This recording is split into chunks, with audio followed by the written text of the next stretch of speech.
Hello and welcome to my October, November, December reading wrap-up. I read 30 books in 3 months.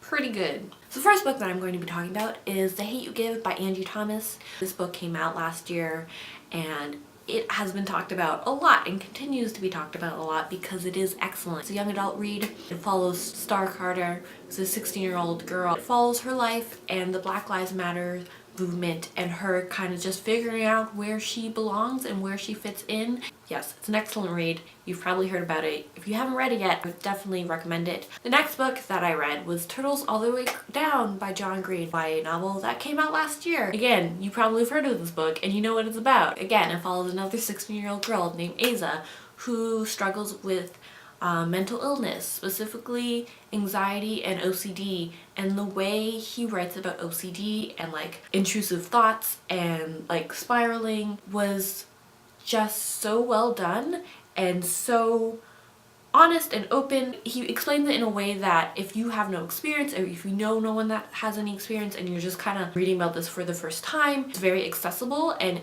describes it so well that you understand what she's going through. I really enjoyed this novel because of that, but I also think Asa is just a very well written, fleshed out character and I love just spending time with her. That said, I didn't really care about the kind of the mystery that kind of follows along and the adventure that they go on.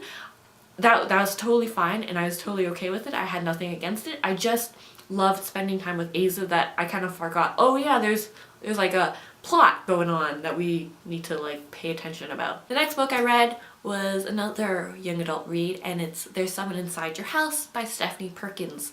If you are not new here, you know that I love Stephanie Perkins and I will read whatever she writes.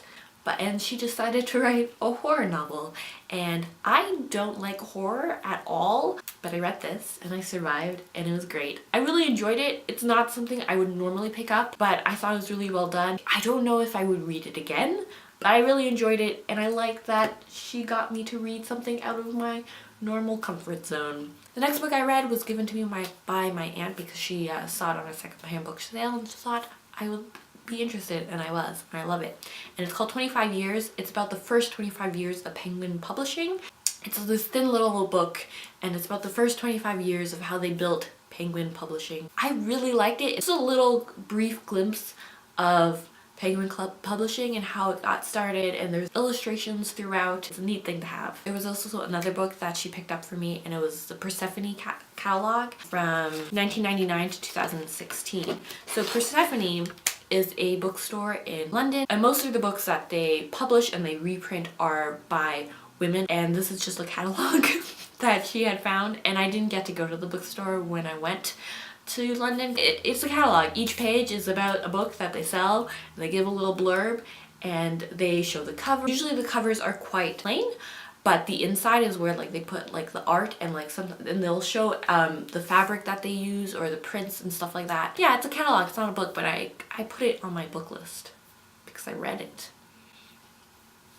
The next book that I read was Rebecca by Daphne du Maurier. My copy of Rebecca also comes with My Cousin Rachel and Jamaica Inn, so it's a really big fat book, but I read all those 3 books in a row. My 2 favorite were Rebecca and My Cousin Rachel. The way she writes suspense is fantastic. Jamaica Inn, I've just found a little bit more harder to read just because of there wasn't like overt violence. Some of the characters were just nastier, and after like reading 2 books of suspense, I just needed a break from it. So I didn't enjoy it as much, but if you haven't read anything by Daphne du Maurier, I would suggest it. And the next book that I read was The Wizard of Oz, The Emerald City, and Glinda of Oz. Penguin did a series called Penguin Threads, and the covers are all embroidered and they're beautiful. And the Wizard of Oz one was my favorite edition. I've never read Wizard of Oz by Frank L. Baum. I've had this copy I've owned this for years, but because they are not The Wizard of Oz and then Emerald City, there's other stories in between there. I kind of wanted to read those other stories first, but I was like, fine, they've put it together, obviously it's okay, and it is okay. The Wizard of Oz sticks to the movie. The movie sticks to the book, sort of, and then it kind of diverges.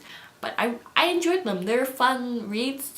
There's some lines are just really weird, but like in a fun way. I'm glad I finally read them and they were fun, but I don't know how much I want to read the rest of the stories. The next book that I read was Almost Midnight by Rainbow Rowell. There's this British thing, I'm not sure what it's called. It's a book event. It's a book thing in Britain. They did a special copy of 2 short stories of Rainbow Rowell's. One that was in Daphne Perkins' anthology, I think it's in the winter one. And then one that she wrote specifically for this event. And they put it in this nice, lovely, sparkly bound book. It's beautiful. And I wanted that copy, and I wanted to read that one short story that I hadn't. She writes great love stories, and one takes place around a Star Wars premiere, so that's fun. The next 2 books I read were these called Hitchcock's Mystery Magazine, and I finally read them, and it's a collection of short stories. It came out in the 70s, and some of the stories are just very 70-ish stories. I didn't particularly enjoy it. They weren't all that great. But I mean, I mostly just bought it because of the art on the cover, and I thought I should finally read it just so I know what's in it. It's a neat little find. The next book that I read is called Braving the Wilderness by Brené Brown. I first heard of Brené Brown from a friend. She has a TED Talks, and it's called The Power of Vulnerability. I can say it. And she had a bunch of books, and I bought this book as a gift for a friend. She knows this, I told her. And I just wanted to read a couple pages just to like get like the sense of it. And then, because it's not very long, I read the whole thing. But I told her it's totally cool. And she has a bunch of books. I bought the newest one for my friend because I didn't know which one to choose. Really enjoyed it. I mean, some of the stuff she talks about I feel like is quite obvious. Researcher, she talks a lot about like human connection. She's really smart, and I've heard her on podcasts, and I love her TED Talks. If you like her TED Talks and how that sounds, that's how the book is written. So the next book I read was Going to Meet the Man by James Baldwin. This is a collection of short stories by James Baldwin. Sometimes like short stories can be hard to read. It's just a tough medium, but I really enjoyed these and I want to read more Baldwin. Next book that I read is actually a graphic novel, and it's Gotham Academy Volume 1. I was at the library and I just picked it up, and I remember hearing about this, but it is about Gotham Academy. There's this school, and like this strange thing is happening, and you get to follow this like one main character and like her friends, and like they go on this like adventure, and there's mystery run by Batman, and you don't really know everything that's going on, but I really enjoyed it. It's really fun. I'm not sure how many volumes are out of it, but I think it's been out for a while. I also caught up on Lumberjanes, so I read Lumberjanes Volume 6 and 7, and I love Lumberjanes. Each time I read it, I'm like, yes, this is just excellent. I also read they have a novel by Lumberjanes that's for like maybe 9 to 12 age group. It picks up where the last graphic novel like left off. Again, Lumberjanes is just a super sweet read. I also read Miss Marvel Volume 7. They're fantastic reads. The next book I read was Fragments by Marilyn Monroe. So way after she died, this book came out 5, 6, 7, 8, I don't know, sometime years ago. I found fragments of diaries and notes and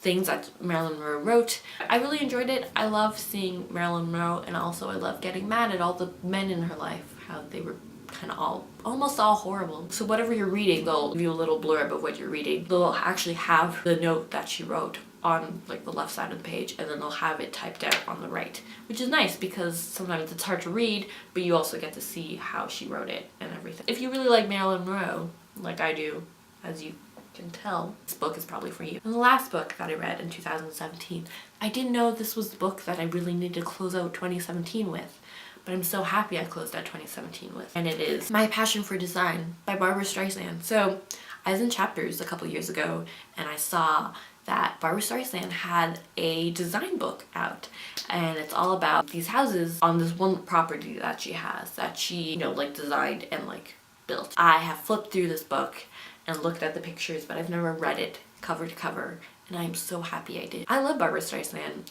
and Barbara Streisand is very meticulous, and she wants everything perfect. And why shouldn't things be perfect? You know, like she wants that vision carried out. The book is a gift, and it's ridiculous, and I loved it so much. And she's so meticulous about these houses and about beams and everything. And it's like, yes, you're building your dream house.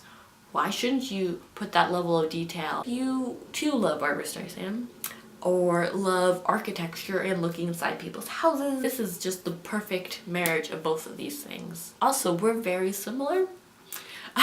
She has a English garden, and I like English gardens because compared to a French garden, which is more like laid out, like meticulously laid out, an English garden looks more like wild and like there's just flowers everywhere. But her English garden is laid out. It has that wild look, but it's planned. She has like certain roses in certain places because she likes the smell and she wants that color and that smell in this area.